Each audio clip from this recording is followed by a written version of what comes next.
Is your Maserati Grecale or Ghibli key fob not working or showing a dim LED? The most common cause is a dead CR2032 battery. First, gather your tools, a small flathead screwdriver or plastic pry tool, and a new CR2032 battery. Locate the small slot or seam on the edge of the key fob.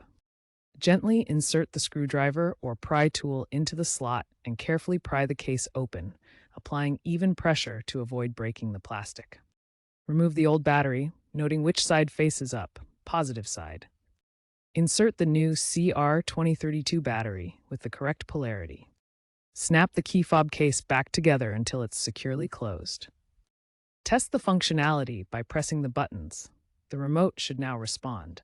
This process aligns with Maserati's owner manuals, which recommend replacement every 12 months or upon failure. If your key fob still doesn't work after replacing the battery, it might indicate a more significant issue, such as a faulty transmitter circuit, which could require professional repair. Work in a static-free environment to prevent electronic damage.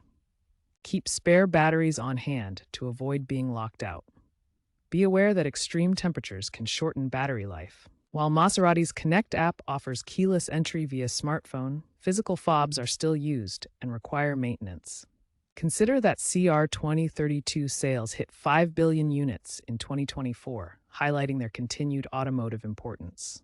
Most key fob failures are battery-related, so regular replacement is crucial.